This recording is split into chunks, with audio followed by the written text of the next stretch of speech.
আসসালামু আলাইকুম প্রিয় শিক্ষার্থী, আজকের এই পর্বে আমরা পাঠ্য বইয়ের প্রথম অধ্যায়ের বর্ণনামূলক প্রশ্ন উত্তর নিয়ে আলোচনা করব। ঠিক আছে, তো দেখো আমাদের 1 নম্বর প্রশ্নটা কি বলতেছে, যে 1 নম্বর হচ্ছে কি, যে কোন প্রেক্ষাপটে 6 দফার মাধ্যমে আধা সামরিক বাহিনী গঠনের দাবি তোলা হয়। কি বলতেছে, যে কোন প্রেক্ষাপটে কি যে 6 দফার মধ্যে আধা সামরিক বাহিনী গঠনের দাবি তোলা হয়। তো আমরা জানি যে 1947 সালে 14 আগস্ট ভারতবর্ষে ব্রিটিশ শাসনের অবসান ঘটে।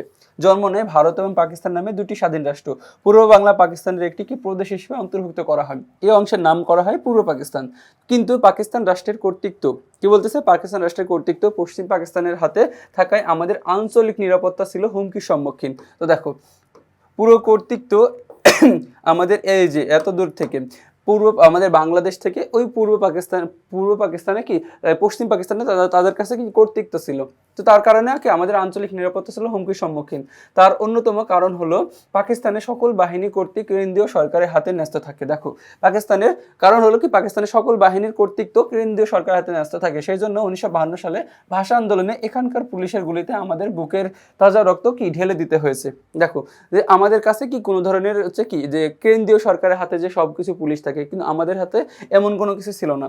বস্তুত বাঙালি জাতির সার্বিক নিরাপত্তায় স্বার্থে 6 দফার মধ্যে আধা সামরিক বাহিনী গঠনের কি দাবি তোলা হয়। আচ্ছা, এরপরে আমাদের 2 নম্বর কোশ্চেনটা কি বলতেছেন, যে 2 নম্বরটা হচ্ছে, পূর্ব পাকিস্তানের প্রতি পশ্চিম পাকিস্তানের শাসক গোষ্ঠীর অর্থনৈতিক বৈষম্যই পূর্ব পাকিস্তানের জনগণকে 6 দফা দাবির আন্দোলনে ঝাঁপিয়ে পড়তে কি বাধ্য করেছিল। তোমার বক্তব্যের সমর্থনে কি যুক্তি দিতে বলতেছে। এখন দেখো, বলতেছে যে 1947 সালে পাকিস্তান রাষ্ট্রের জন্ম হলেও শুরু থেকেই পশ্চিম পাকিস্তান পূর্ব পাকিস্তানের প্রতি বৈষম্যমূলক নীতি গ্রহণ করে। তবে এই বৈষম্য অর্থনৈতিক ক্ষেত্রে খুব প্রকট ছিল। যেমন 1955 থেকে 56 সাল থেকে 1959 থেকে দেখো 1959 এবং 60 সালে পূর্ব পাকিস্তান লাভ করেছিল 113 কোটি 3,80,000 টাকা। অপরদিকে পশ্চিম পাকিস্তান তখন কি পেয়েছিল, পশ্চিম পাকিস্তান তখন পেয়েছিল মাত্র কতটা কোটি টাকা, দেখো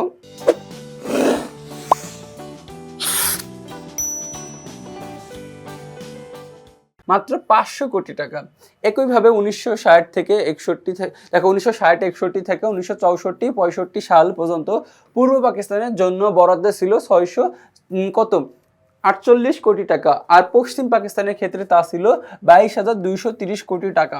এখন দেখো কোথায় আর কোথায়, এখানে কি পুরো অর্থনৈতিক একটা বৈষম্য দেখতে পাচ্ছি আমরা। পূর্ব বাংলায় পাট, চা, চামড়া প্রভৃতি বিদেশে রপ্তানি করে যে বৈদেশিক মুদ্রা অর্জিত হতো তার সিংহভাগ পশ্চিম পাকিস্তানের উন্নয়নে ব্যয় হতো। ফলে ব্যবসায়, বাণিজ্য, শিল্প উৎপাদন এবং কৃষি সহ অর্থনীতির সকল ক্ষেত্রে পূর্ব পাকিস্তান পশ্চিম পাকিস্তানের থেকে কয়েক গুণ পিছিয়ে পড়ে। আর এই বৈষম্যগত কারণেই শেখ মুজিবুর রহমান ঐতিহাসিক 6 দফা উপস্থাপন করেন। বাঙালি জাতীয় 6 দফার ভিত্তিতে আন্দোলন গড়ে তোলে। কি বলতেছে, বাঙালি জাতীয় 6 দফার ভিত্তিতে কি একটা আন্দোলন গড়ে তোলে।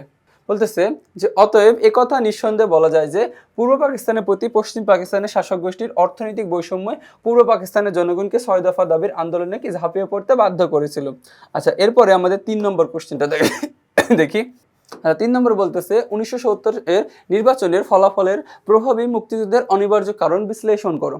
আচ্ছা, 1970 সালের ডিসেম্বরে অনুষ্ঠিত জাতীয় এবং প্রাদেশিক পরিষদ নির্বাচনে আওয়ামী লীগ নিরঙ্কুশ সংখ্যাগরিষ্ঠতা লাভ করে। ফলে 6 দফা ও 11 দফার প্রতি জনগণের অকণ্ঠ সমর্থনের বিষয়টি স্পষ্ট হয়ে যায়। বাঙালি জাতীয়তাবাদের রাজনৈতিক বিজয় ঘটে। অন্যদিকে কি হয়, দেখো অন্যদিকে পাকিস্তানের সরকার ও স্বার্থান্বেষী মহলের জন্য এটি ছিল কি বিরাট পরাজয়। তারা বাঙালির হাতে ক্ষমতা হস্তান্তর বিরোধিতা করে এবং ষড়যন্ত্র আটকে থাকে। পূর্ব বাংলার জনগণ পশ্চিম পাকিস্তানের কর্তৃত্বের বিরুদ্ধে কি দৃঢ়ভাবে অবস্থান গ্রহণ করে। 1971 সালে স্বাধীন বাংলাদেশ রাষ্ট্রের অভ্যুদয়ের পিছনে এই নির্বাচনের গুরুত্ব কি অপরিসীম গুরুত্ব স্পষ্ট হয়ে ওঠে।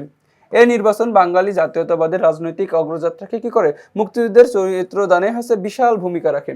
পরিগণিতে বাংলাদেশ রাষ্ট্রের অভ্যুদয় ঘটে। অতএব বলা যায় যে 1970 নির্বাচনের ফলাফলের প্রভাবে কি মুক্তিযুদ্ধের অনিবার্য কি কারণ। দেখো এই কি যে 1970 ফলে কি যে মুক্তিযুদ্ধের অনিবার্য কারণ কি, দেখো এই নির্বাচনের গুরুত্ব কেমন। এই নির্বাচনে পরবর্তীতে কি যখন হচ্ছে সরকার এই নির্বাচনে জয়লাভ করার পরে তারা হচ্ছে কি সরকার গঠন করতে পারে না। পরবর্তীতে কি যে বাংলার মানুষ অনুভব করে যে তাদের হচ্ছে কি অধিকার দরকার, দাবি দরকার। তারপরে কি 1970 নির্বাচনে কি ফলাফলে প্রভাব করে কি মুক্তিযুদ্ধকে অনিবার্য কারণ। তো দেখো এটির মাধ্যমে আমরা কি যে আমাদের পাঠ্য বইয়ের বর্ণনামূলক প্রশ্ন উত্তর শেষ করলাম। তো পরবর্তীতে তোমাদের সাথে আবার দেখা হবে। আসসালামু আলাইকুম।